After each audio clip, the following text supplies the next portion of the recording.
welcome to my channel, and if you're new, welcome. I'm Kayla from the Fit Mummy Diaries, and I'm just going to do a story time today. So this was the most requested story time about my pregnancy, with Caleb being a teen mum. So I was 15 when I found out I was pregnant, which I know is crazy, but that's just what happened with my life, and I'm so glad it did happen because I loved being a teen mum. So I'll take you guys back. We'll start kind of where I was like, I guess 14. So when I was 14, I was a little bit of a rebel at school. I kind of got expelled from my school. Not really, they kind of just asked me to leave. They said like they don't think the school's for me. It's like pretty much school's way of expelling you, but it's not good for them to have like kids being expelled on their record. So they asked me to leave. My parents tried to get me into like some local schools. There wasn't many around. There was one right near my high school and then a few in Newcastle. So they all declined my applications, which wasn't great, but I'm glad they did. So then my parents kind of had a good talk to me, and we decided I would do a beauty course. That's what I really wanted to do.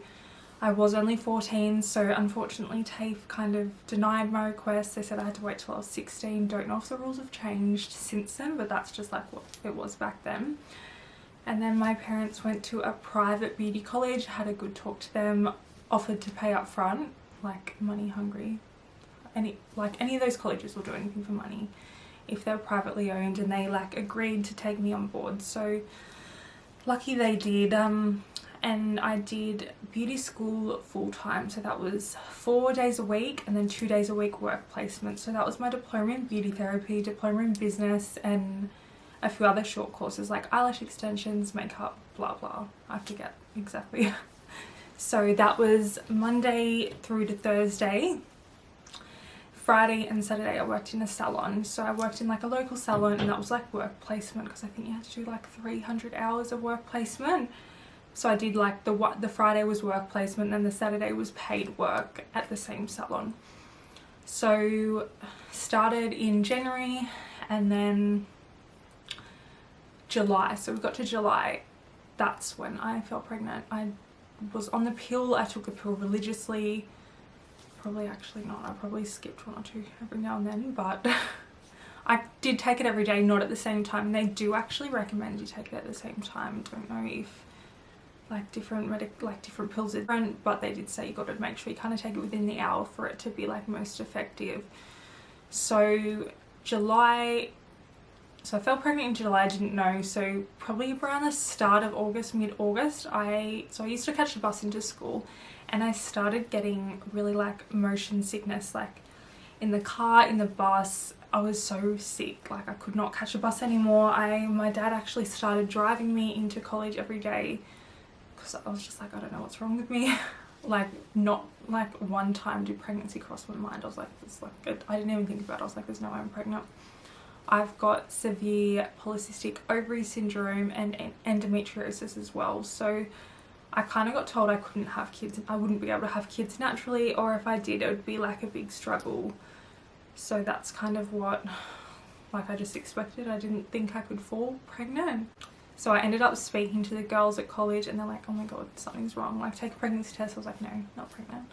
And one of the girls did get me a pregnancy test, and I took it and straight away positive, and I was like, that's like invalid. And then I took like, I think we went to the shops in break, and I took like 4 more, and they're all positive, and I kind of freaked out. And only 2 of the girls at beauty school knew. I did not tell Tim for like a week, or my mum. I was just, I don't know, I was scared.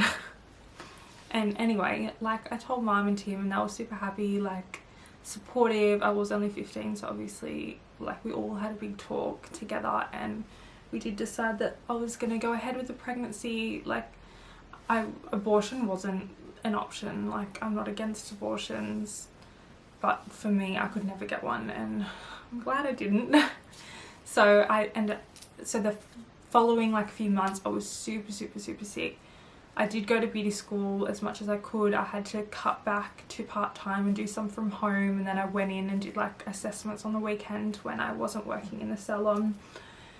And so I did complete beauty school. So forward to October, November, I did complete beauty school. It was it was like fast tracked because it was full time, so it was only like 11 months. So I got to complete that, and which was amazing. I was super proud of myself because it was hard being so young and pregnant on top of that. Like I was really young, so I was super proud of myself. So by that time I think I was around like 12, 13 weeks I think, or maybe 15.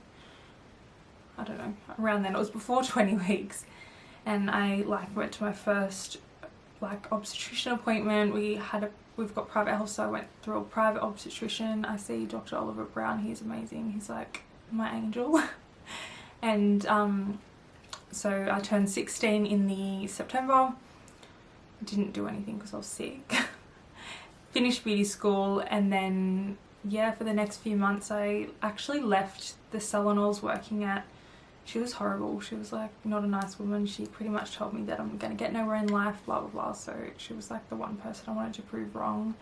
I started my own salon. I just started like in my study working from my parents' house. I just like converted that into a little salon space. I was doing like nails, eyelash extensions, facials, a bit of everything, and kept doing that throughout my whole pregnancy. Did really good. Like I wasn't like making much money back then because obviously I was doing everything super cheap because I was just starting out. But I think by the time I was about 7-8 months pregnant, my parents converted our rumpus room into like a salon for me. So it was like a proper functioning salon with a sink. It was really nice, and it had a separate entrance, so my clients could just come through like the side straight in rather than like walking through my parents' house, which was like so much better. My mum hated people always being in the house, which I totally understand.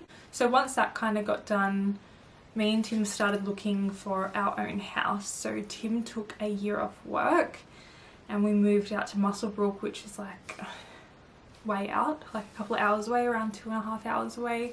We moved out there because we wanted to, everyone was kind of saying to us, well not saying to us, but we heard comments of people saying, oh, they're not going to be able to do it by themselves because obviously our age, and just like horrible comments. And we're like, no, we're going to move away, so we're alone, we can do it on our own. We want to raise our son the way we want to raise him. We don't want people like in our ears telling us what to do, because you know, obviously being so young, people do think like they throw their opinions out. And I was like, no, I don't want that. Like I just want to do it on our own. So we moved out. We found a really nice 4-bedroom house. We did move out there because it was so cheap, and I think we were like paying $230 a week for a 4-bedroom house, and we were the first people to live in there, which was like amazing.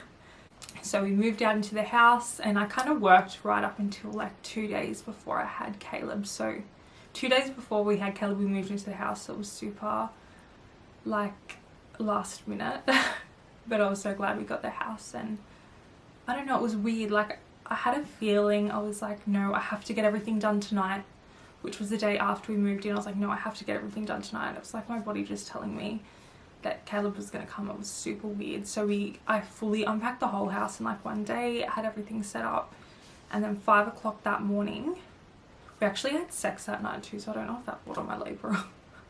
I don't know. 5 o'clock that morning, my waters started leaking, so I stood up and I had a big gush. It wasn't like a huge gush. I was like, oh, maybe I weed myself, but I don't know, it smelled like sweet. So I was like, no, that's not weed. And called the hospital. If you guys are from New South Wales, I don't know if you remember, back in April 2015, there was these huge freaking storms. Like they were insane. Like houses, roofs were blown off, like power was out for weeks in some like places. Anyway, that's when I went into labour, of course. So we had no power. I called up the hospital, told them that my waters were leaking. They said come straight in, because due to like the circumstances, they said come straight in. We'll just like, you can stay even though you're in super early stages of labour. They didn't want me not to be able to get to the hospital, because we did live about 2 hours away from Newcastle Private Hospital because we were living in Muswellbrook. Drove into the hospital. That was insane. There was seriously like trees blowing everywhere, and none of the traffic lights were working. There was like cars that are like blown upside down. I'm not even like lying. It was insane. Like roofs, like houses destroyed. It was like, I don't know, like the movie 2012. Anyway, I got to the hospital. They said like I was 5 centimeters dilated, I'm pretty sure. Caleb was posterior, so they did kind of warn me. They're like, once, you know, you get into the next stages of labour, it's going to be super painful. And then due to, like, there was no para in the hospital, so they only had 2 birthing suites at the private hospital, so I was super lucky I got one of them. And because of, you know, all the circumstances, they decided to induce me just to bring it on a bit quicker. Now, like, they told me, because they were inducing me with a high dose, like through the drip, I don't know what it's called, they recommended I got an epidural, so I did get the epidural. It worked for like freaking 20 minutes and then completely stopped working. I was like, great, I'm getting these intense contractions and I'm still got like so long to go. And so it failed, the epidural failed, they said it failed, and then they tried another one about 40 minutes later and it worked on one side for about an hour. So I was getting like all the pain in my right side, which was like intense. It was even worse. I'd rather just feel it all over than in one side. And then that wore off completely and I was like, of course.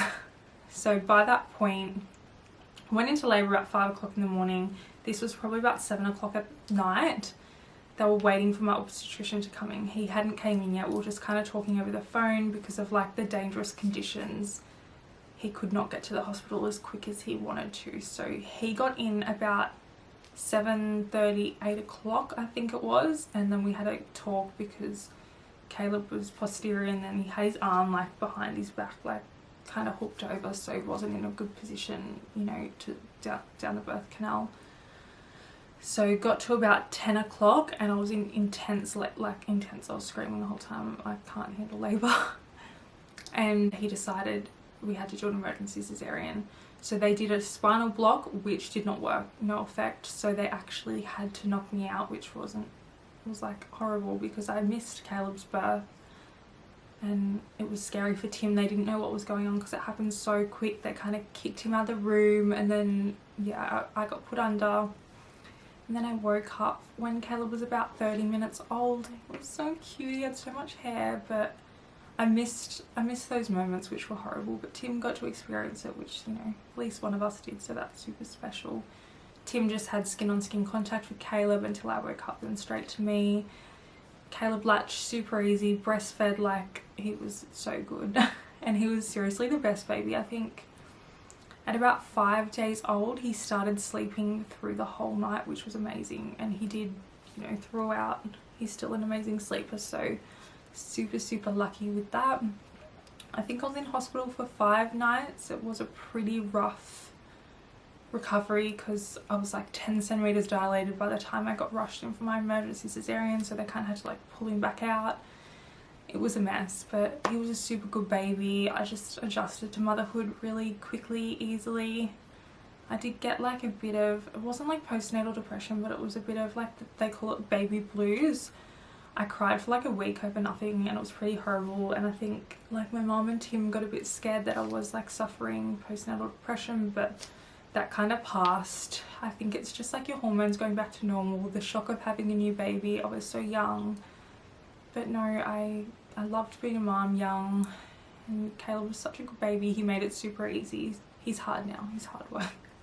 It's seriously like fighting with a mini-me. It's insane. I can't even get mad at him because he's exactly like me.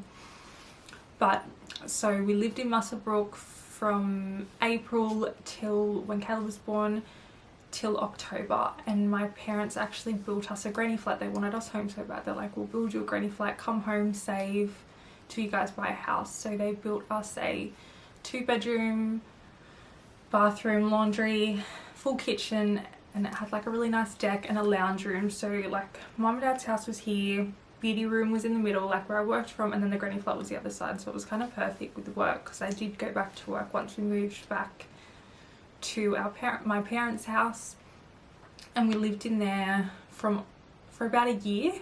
So moved in the October. We saved a lot of money, like we both worked really hard and saved pretty much all our money. And in April, so the following April 2016, we actually bought our land. So I was only 17, so I couldn't actually legally buy the land. Tim could because he's a bit older.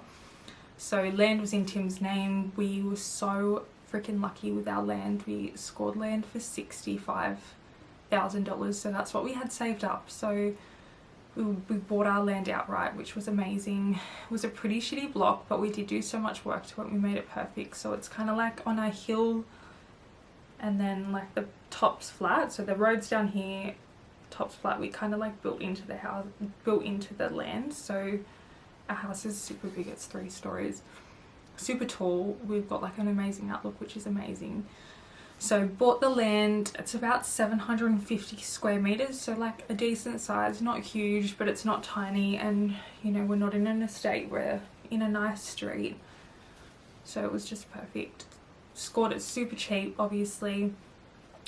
Bought it outright, and then we just kept saving for another year. So we worked, by that time I was working a lot more, like making a lot more money. I had a really good clientele.